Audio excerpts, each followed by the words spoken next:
In my previous video, I gave an overview of this 4U24 hot swap bay server case. Today I'll be transplanting my current Unraid server from its old case with 15 internal drive bays to this new one, while also swapping out the motherboard and some other components. So the first thing I'm going to do is start taking apart my old server. It's a bit of a rat's nest inside here of cables.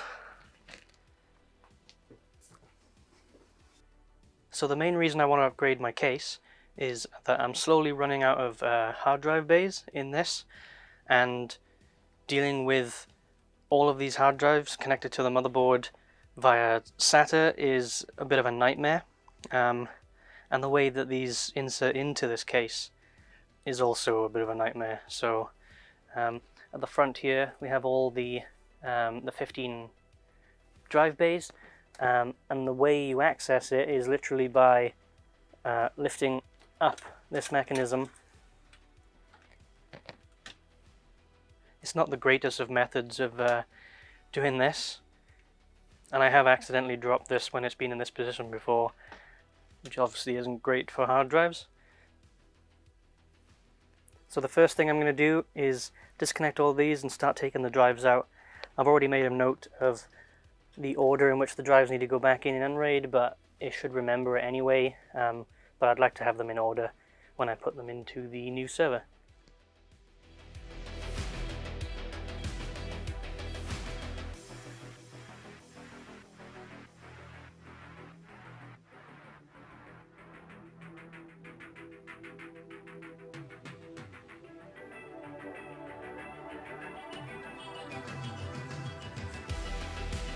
So the way drives insert into this case is that they have these little plastic sleds that just go into the sides and they clip in. So, you know, I like that mechanism. I just don't like this mechanism. So I'm just gonna take all these out.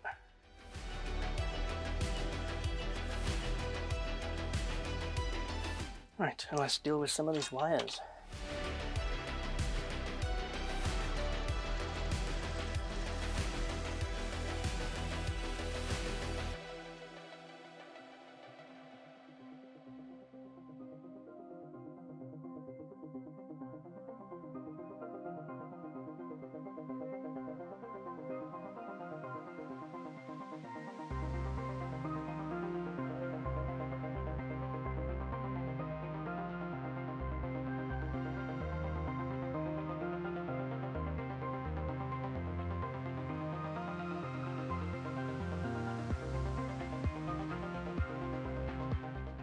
So I'm going to take out the graphics card first of all. This is my old 1080 Ti, which is used for encoding Plex streams.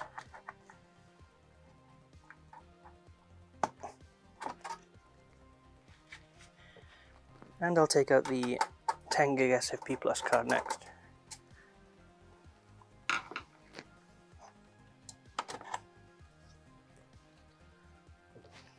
Next is this little sort of mounting card. It doesn't do anything really. It just allows you to put two 2.5-inch drives into a PCI slot. And I've got my two cache SSDs there. Remove the pen drive that Unraid runs on. Well, technically just boots from. And that can come out too. While I'm here, I'll just take the memory out.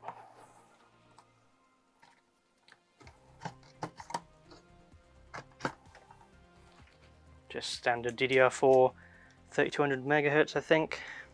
No, not even. 2666 megahertz. Two 16 gig DIMMs, total of 32 gig.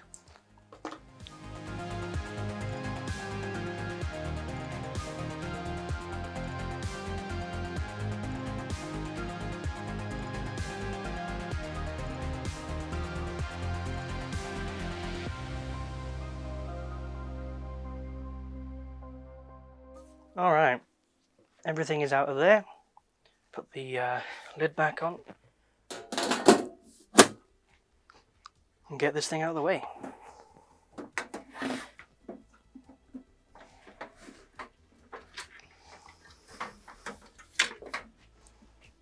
So I'm now ready to start preparing the new motherboard that will go in the server. The CPU currently in the server is a i7 7700K, and the reason I'm changing the motherboard is because I need more full-length PCI Express slots for the SAS controllers that I'm putting in. So this motherboard has 4 16x slots. 2 of them are only 8x electrical, which is fine because that's all I need for the multiple SAS controllers that I'm putting in.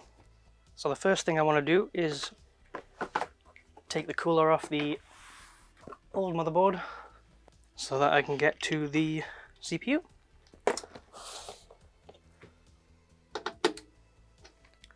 Take the fan off first, would probably be logical.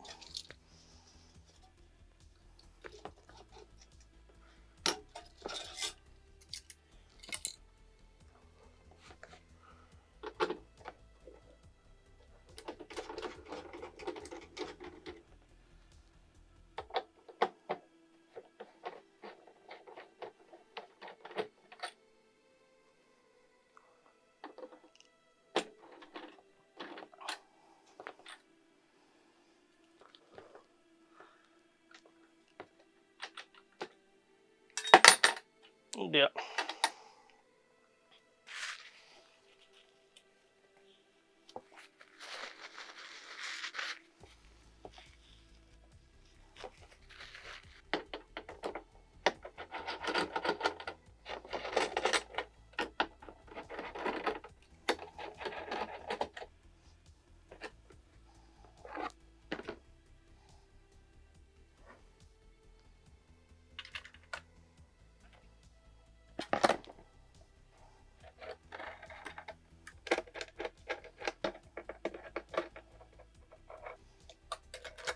Alright, let's transplant this CPU.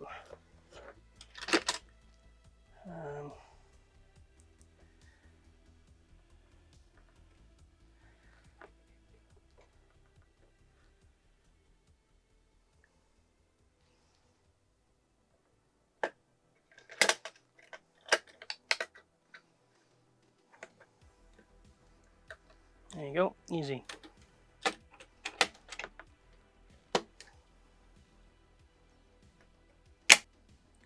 A little bit of thermal paste. Ooh. A little bit will do. And we'll get this mounted again.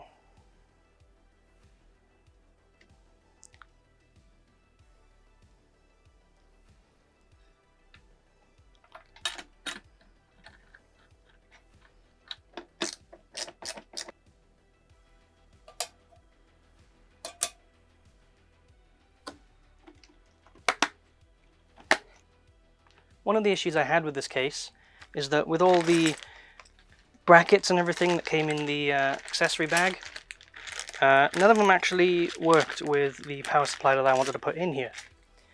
This bracket at the back is just an adapter for normal ATX, which I won't be using. So my housemate designed and printed a custom adapter on our 3D printer that will allow my power supply to attach to this case securely. It's nothing special, but it does the job. So it's actually the next day now, so I'm just going to dive right in and continue where I left off. And next up is installing the motherboard risers.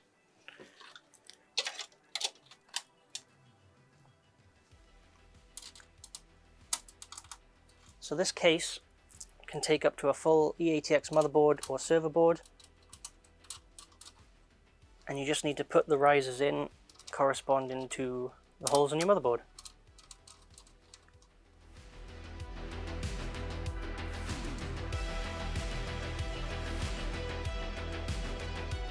It also comes with this tool for tightening them, but it barely fits over in my case, and gets stuck, so it's a little bit worthless.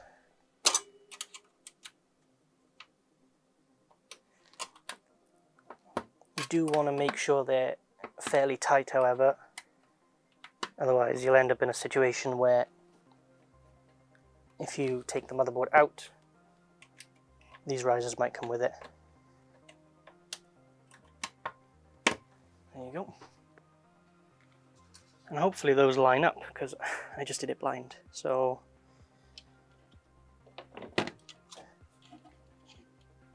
it looks like I am good. Alright, so I'm just going to screw that in.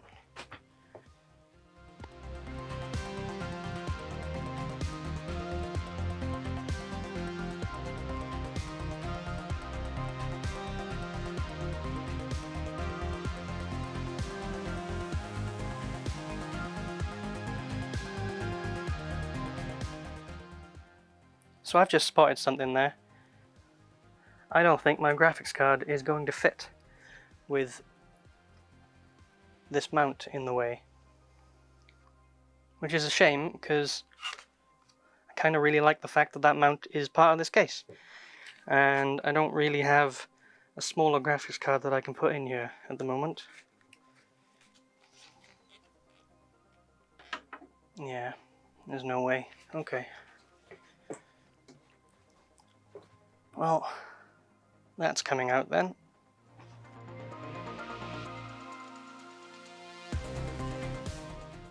So it looks like I'm going to have to keep them mounted in that PCI Express slot bracket.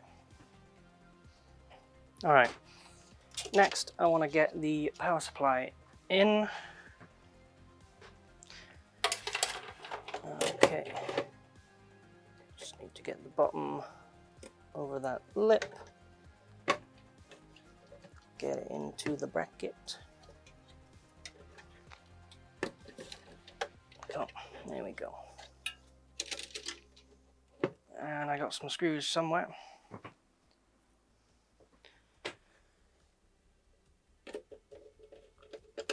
Okay.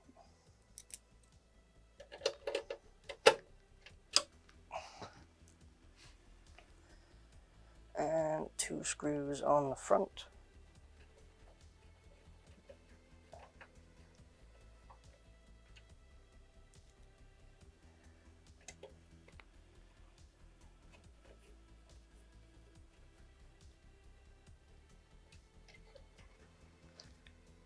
And because this is a bit DIY, I've just got this to go under it to give it a little bit of support. Alright, I guess it's time to connect up as many wires as I can.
Okay, so I think I've got most things connected now.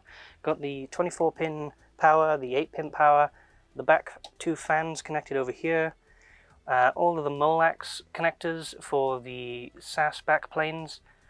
I wish they weren't LP4 Molex, but that's what I've got. Front panel connectors, and the 3 fans here get their power through a Molex, and then these are just for PWM signals. And then connected to the motherboard. I think that's mostly it. Alright, let's start installing PCI cards. Alright, first to go in is my SFP card, 10 gig Ethernet. It's a great little card for a server, but I would not recommend this in a like a normal desktop computer or anywhere where you can hear the computer, because this fan is the most annoying pitch ever. So I would recommend trying to find a card, if you need one, in a place like that doesn't have a fan. So this is going to go right here at the bottom. And then the next slot up, I'm going to put my 4-port SAS card in. And then above that, my 2-port SAS card.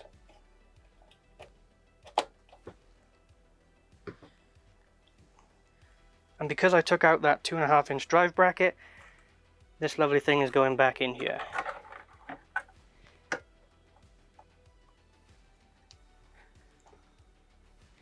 And finally, my 1080 Ti Zotac. This is for encoding Plex streams mostly. It's pretty much all I use it for on the server. This is out of my old computer. So this is going right there. And a blanking plate for that empty slot.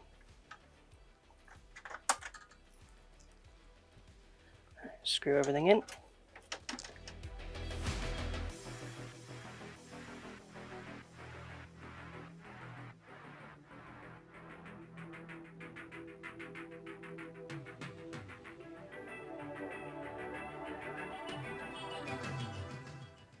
Alright, get these 2 drives connected to SATA. One.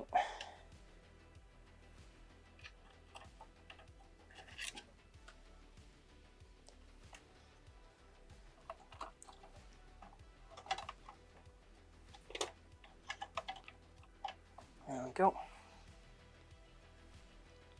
Now we need some SATA power. Is that going to reach? It'll go across there, that's fine.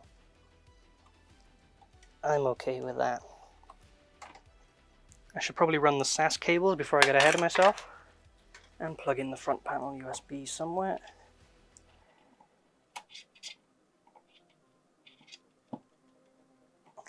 There we go.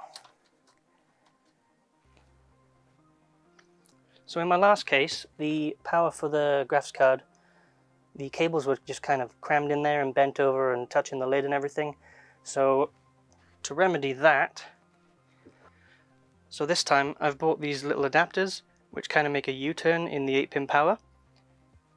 So all the cables should fit in the case a bit better this time.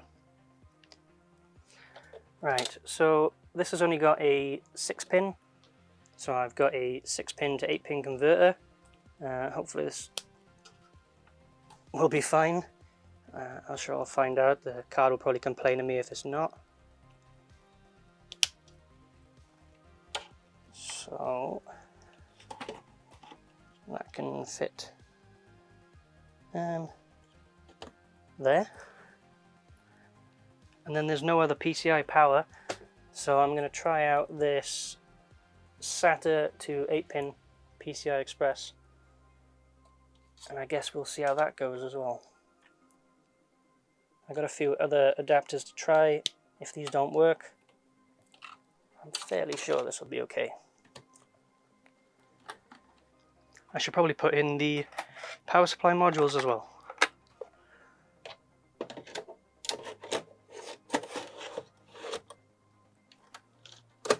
One.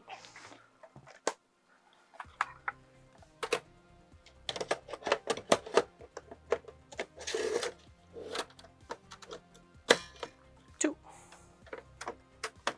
Awesome. All right, let's see if it boots.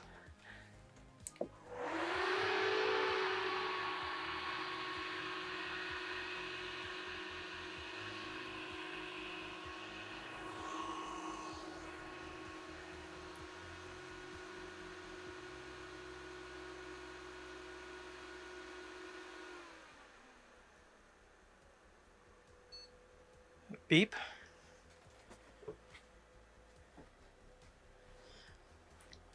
Alright, awesome. Initializing one of the SAS cards.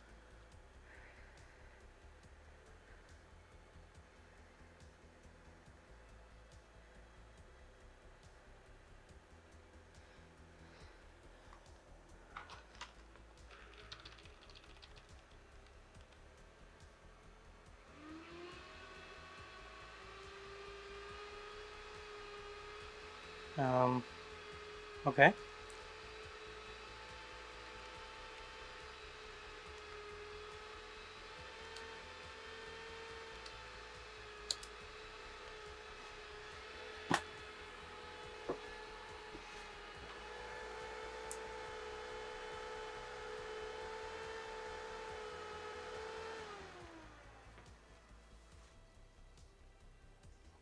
Now I'm going to put the pen drive in that Unraid boots from.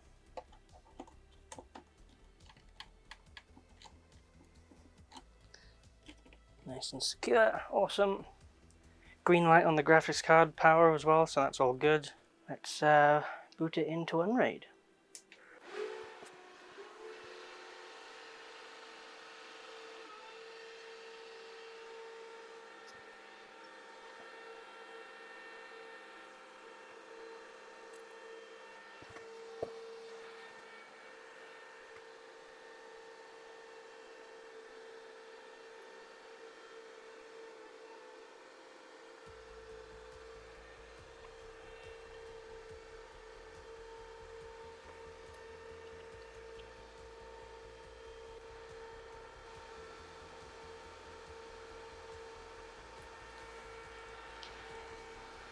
Alright, it's booting. Obviously all the drives are missing. So these drive trays, there's no toolless installation or anything, so I'm going to have to screw them all in. So I'm going to put all my drives into their sleds and put them in the server. I don't like how loud the fans are. They should be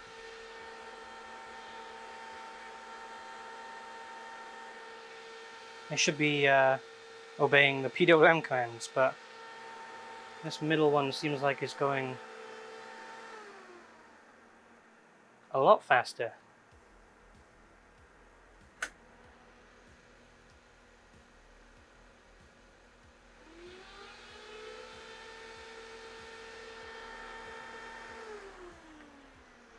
I'm just going to take this one out for now.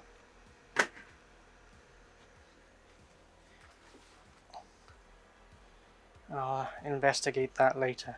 Right, let's put the first drive in. It is hot swap, so it should just recognize it. This is my parity drive, 12 terabyte Exos.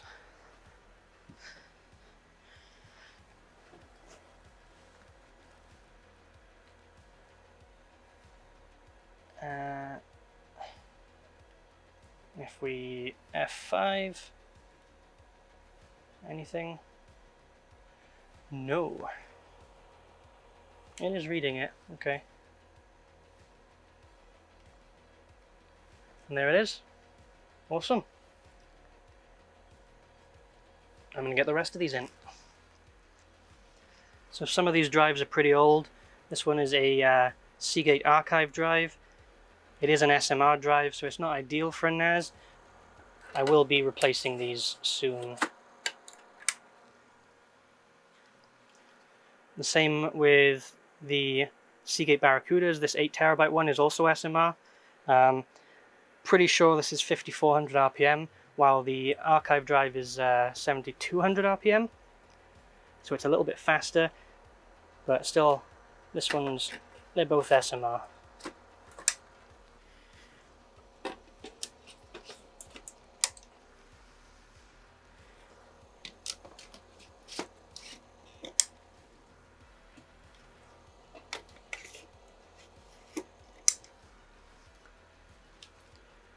This one is a Seagate Skyhawk, which is their CCTV line of drives. This is not SMR, and this is 10 terabytes. Another 8 terabyte. And I can see those notifications coming up as the drives come online, which is good.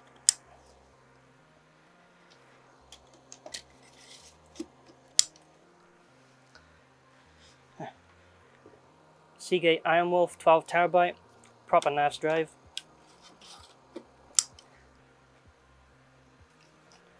And finally, a Seagate Barracuda 12TB. This one is not SMR, it is CMR, and 12TB, 7200 RPM. So that's a good drive, pretty much on par with the iMolfs in my opinion. Maybe just not rated for the same use cases.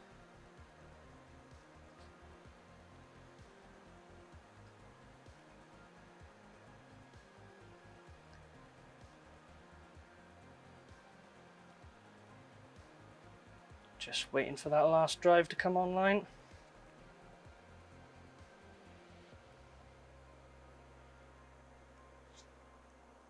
There it is. Awesome. That worked surprisingly well. My cache drives are showing up. Alright, I'm going to start the array and see if anything is complains. Obviously this isn't in my rack yet, there's no network connected, but everything seems to be working.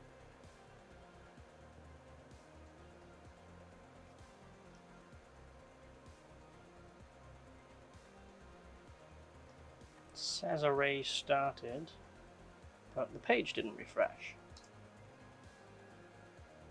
And there we go. 98TB array online. And my cache drives. Awesome, I could not be happier. Oh, I just need to double check my Plex Docker configuration. Make sure that the GPU is getting passed through. I do have the NVIDIA build of Unraid installed on this to be able to pass through the NVIDIA graphics card. Switch to the advanced view. Alright, so it's not being seen there. I need to go to settings, Unraid NVIDIA. Yes, yes. Okay. You're not going to be able to update because you have no internet. That's fine. I just want to copy this ID back to the Plex configuration and paste that ID in, apply.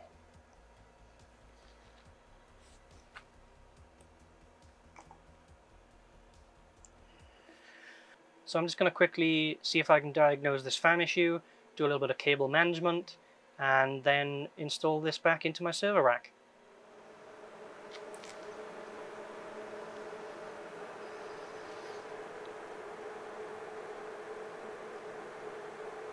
Alright, everything's booting, it's in the rack, it's on the network. Awesome.